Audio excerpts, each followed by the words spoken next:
Thank you. I know that isn't for me. I know it's for our guests here today, so welcome to the Capital Region. Mr. President, welcome, and I'd also like to put a special welcome. Governor Cuomo, congratulations. Great to have you here. Senator Schumer, Gillibrand, I know you're here. Great to have you here as well. Senator Gillibrand, great to see you again. I know we've got a number of members from the congressional delegation. I particularly want to thank Paul Tongo, who's been a great representative for us. Paul, thanks for all of your help. It's been great. And welcome to all the other guests here today. Mr. President, welcome to the birthplace of GE more than 100 years ago. This is really, I'd like to think that this is where capitalism and where innovation really was born, with Thomas Edison right here in Schenectady. We're proud of the site. We're proud of all of you. This business was one of the few businesses in the world, Mr. President, that had positive earnings every year during the crisis. We did it because we're a big exporter, we're a high-tech company, and that's very much the story. We're the #1 wind player in the year. And right here in this facility, we have 4,000 employees that work on power generation and water, renewable energy, do a fantastic job. And in the Capital Region, we are really big in the Capital Region with 7,000 employees. We innovate with the,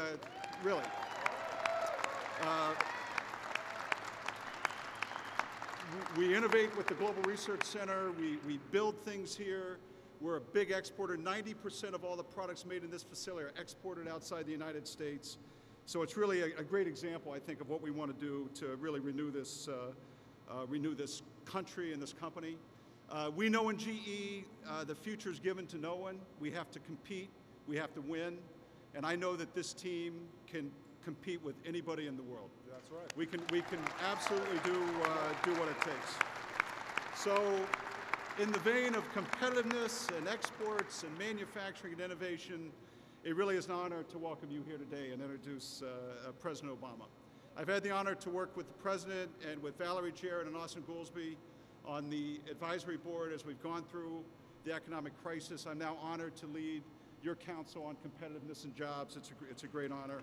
And I know that despite the fact that 60% of GE's revenues are outside the United States, I personally, this company, share in the responsibility and the accountability to make sure that this is the most competitive and productive country in the world. So President Obama, we are honored to have you here today. Welcome. It's great to be with you. Thanks very much. Thank you so much. Thank you. Hello, hello.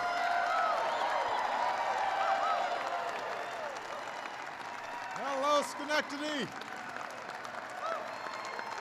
Oh, it is good to be in New York. Now let me just begin. If I'm not mistaken, Governor Cuomo, who's going to be an outstanding governor,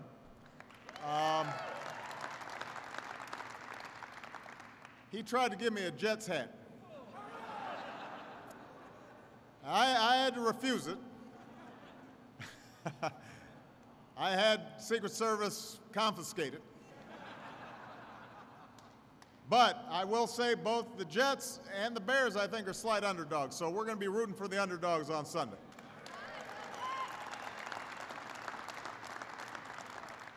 In addition to Governor Cuomo, I just want to acknowledge Lieutenant Governor Bob Duffy is here.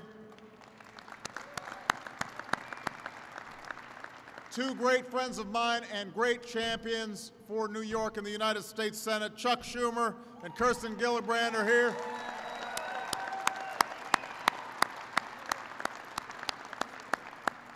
Members of the congressional delegation from up this way, Paul Tonko,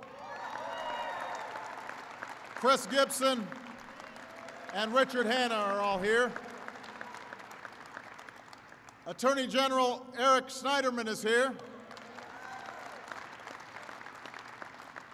The outstanding mayor of Schenectady, who flew up with me because we had an event down in the White House for mayors, and he was on Marine One and Air Force One, and he looked like he was having a pretty good time. Brian Stratton is here.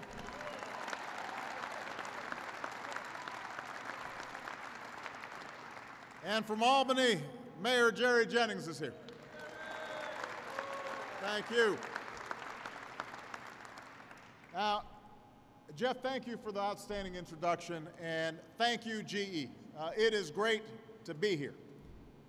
I just had a chance to see some of the high-tech steam turbines and all kinds of fancy stuff that's being made here, being manufactured here at this plant.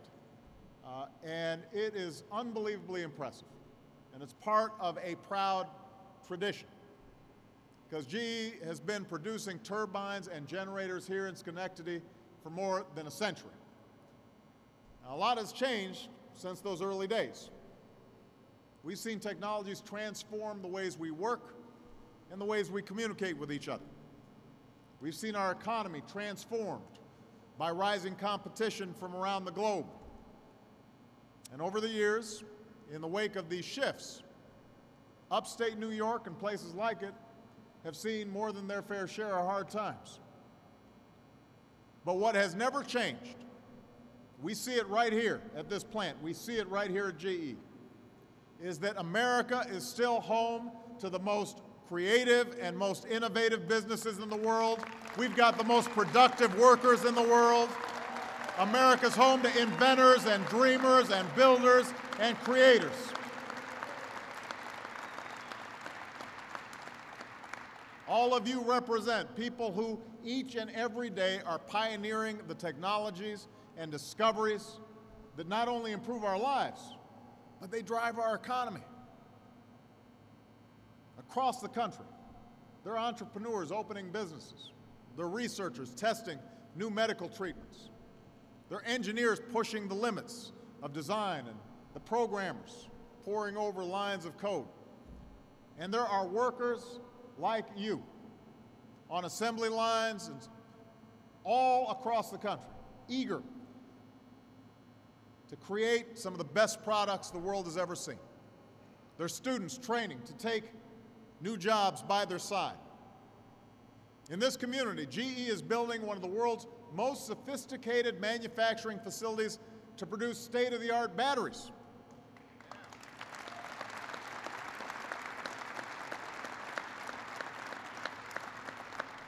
Last year, you opened the headquarters of your renewable energy operations and you created 650 jobs on this campus.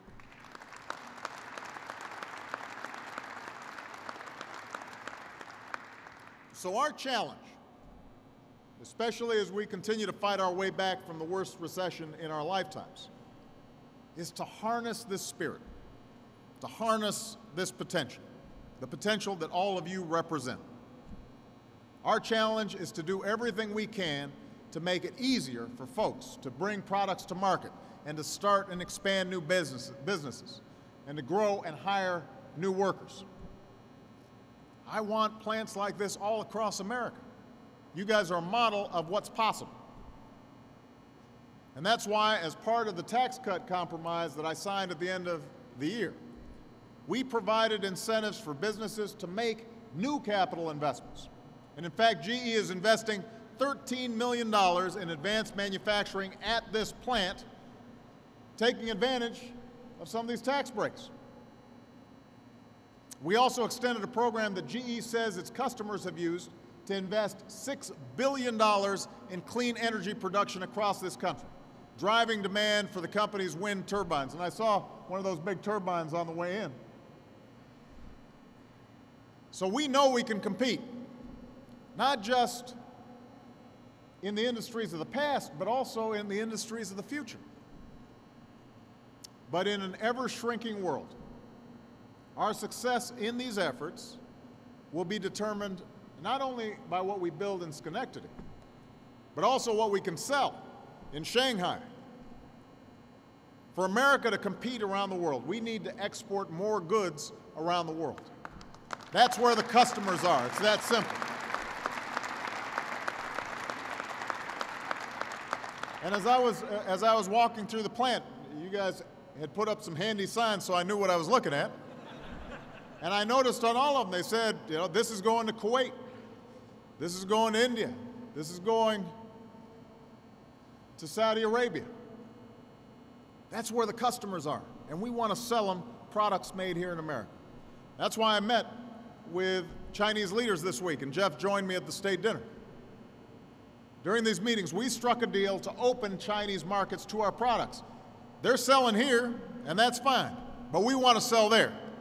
We want to open up their markets so that we got two-way trade, not just one-way trade.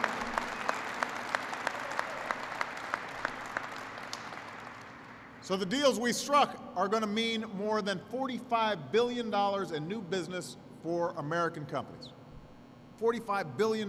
That translates into 235,000 new jobs for American workers.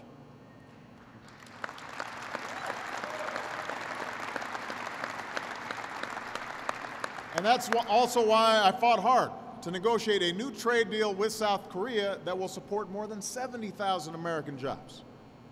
That's why I traveled to India a few months ago, and Jeff was there with us, where our businesses were able to reach agreement to export $10 billion in goods and services to India. And that's going to lead to another 50,000 jobs here in the United States.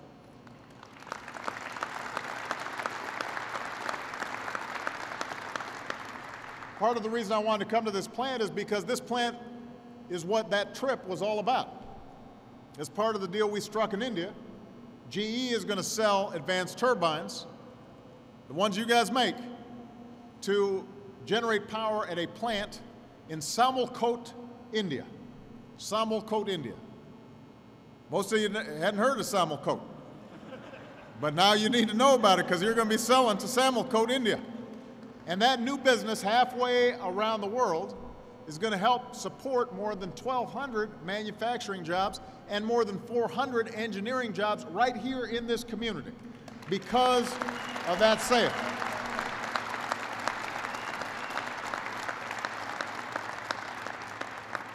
So it's a perfect example of why promoting exports is so important. That's why I've set a goal of doubling American exports within 5 years, and we're on track to do it. We're already up 18%, and we're just going to keep on going because we're going to sell more and more stuff all around the world.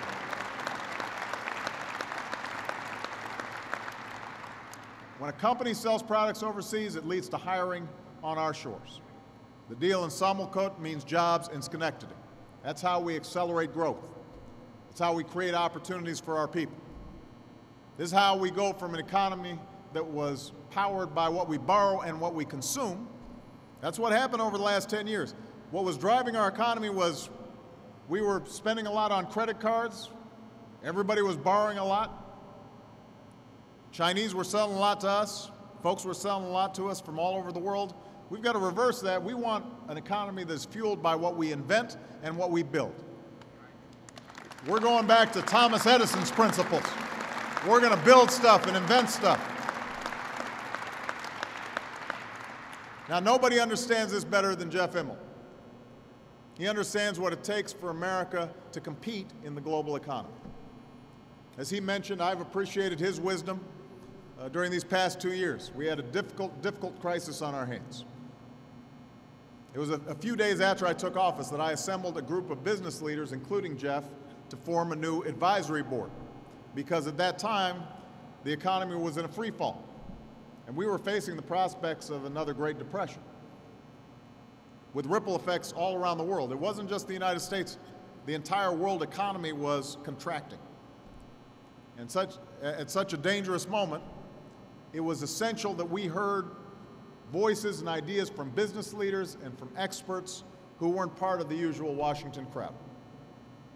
And I tasked Jeff and the other advisors with one mission: help to steer our nation from deep recession into recovery. Help take the economy from one that's shrinking to one that's growing.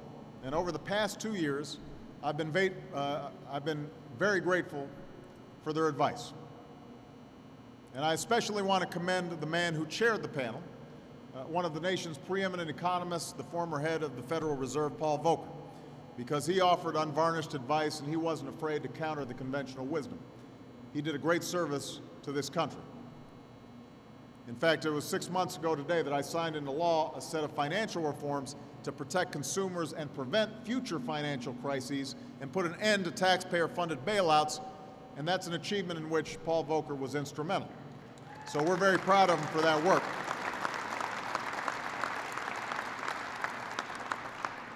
Now, 2 years later, though, we're in a different place, in part because of the economic plan that my recovery board helped shape.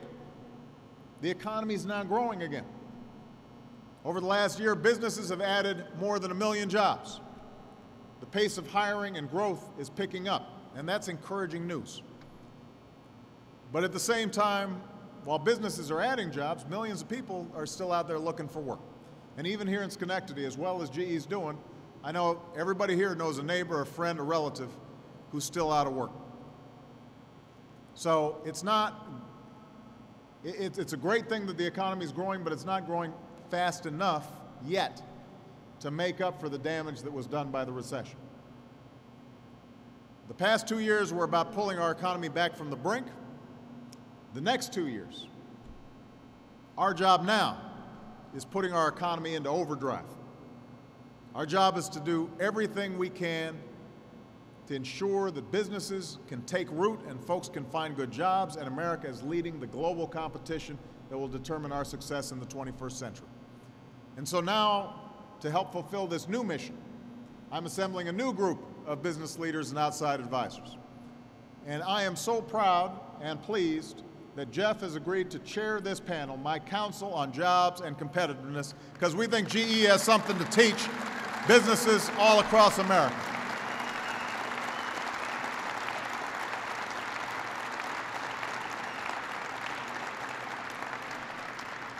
Now, I hope you don't mind, I'm going to brag about your boss for a second here.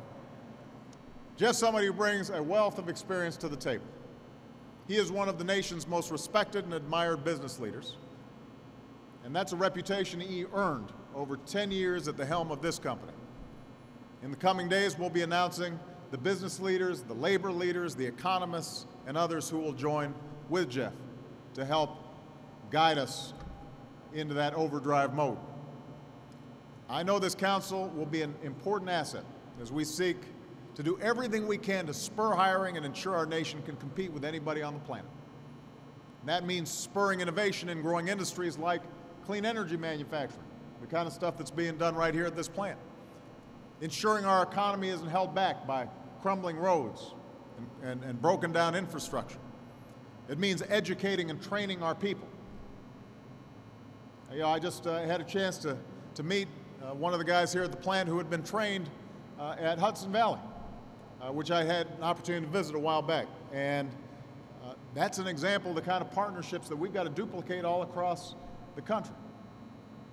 Schenectady offers that kind of example. You know, Hudson Valley Community College created a program so students could earn a paycheck and have their tuition covered while training for jobs at this plant. That's helping folks find good work. It's helping GE fill high-skill positions. It's making this whole region more competitive.